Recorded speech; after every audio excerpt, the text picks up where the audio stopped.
देखिएगा आज हम लोग इस वीडियो में गुप्त वंश के शासक और इसके काल के बारे में पढ़ेंगे कि गुप्त वंश कितने काल तक चला था।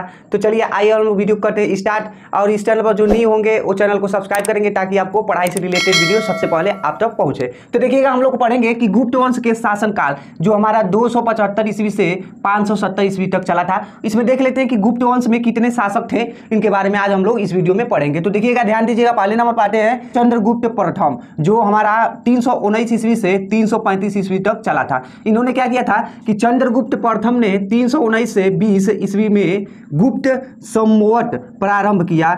इसने महाराजा धीराज की उपाधि धारण की थी। इसने क्या किया था, इतना उपाधि क्या किया था, गुप्त संवत और महाराजा धीराज की उपाधि धारण की थी। मतलब कि इतना इसने क्या किया था, अचीव किया था। तो चलिए आइए देख लेते हैं कि हम लोग का गुप्त वंश में अगला शासक कौन था।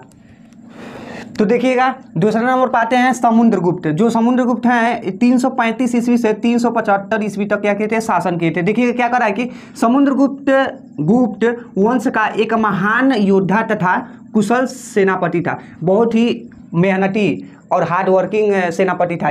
इसको समुद्रगुप्त से रिलेटेड बहुत ही एग्जाम में हम लोग का प्रश्न पूछा जाता है। ध्यान दीजिएगा, कह रहा है कि कुशल सेनापति था, इसी कारण उसे भारत का नेपोलियन कहा जाता है। देखिएगा हम लोग को बहुत ही ध्यान देने वाली बात है कि एग्जाम में हमेशा हम लोग को पूछा जाता है कि भारत का नेपोलियन किसे कहा जाता है। तो जब भी हम लोग को पूछे कि भारत का नेपोलियन किसे कहा जाता है तो हम लोग बता सकते हैं कि भारत का नेपोलियन क्या कहा जाता है, समुद्रगुप्त को कहा जाता है। तो ये ध्यान में रखिएगा कि भारत का नेपोलियन किसे कहा जाता है। ठीक है, तो देखते हैं कि गुप्त वंश में अगला शासक कौन आते हैं।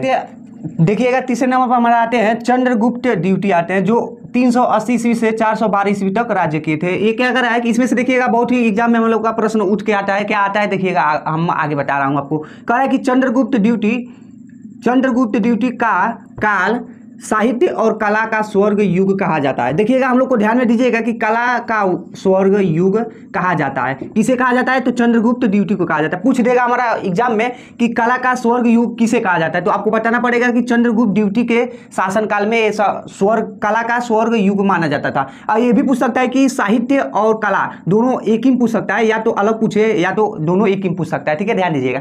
तो साहित्य और कला का स्वर्ग युग कहा जाता है, इतना ध्यान हम लोग को देना पड़ेगा कि चंद्रगुप्त ड्यूटी में कहा जाता था। तो चलिए आइए देखते हैं हम लोग के पुष्य भूमि वंश जिसे हम वर्धन वंश के नाम से भी जाना जाता है।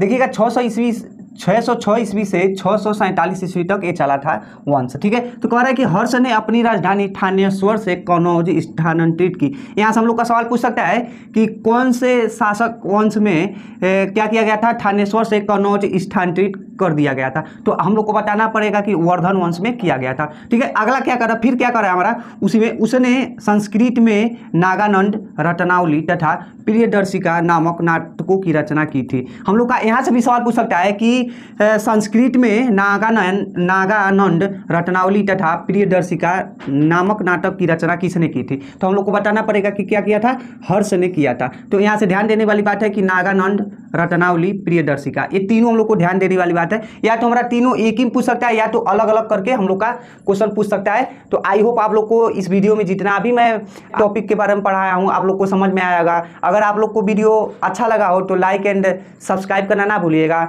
जय हिंद, जय भारत।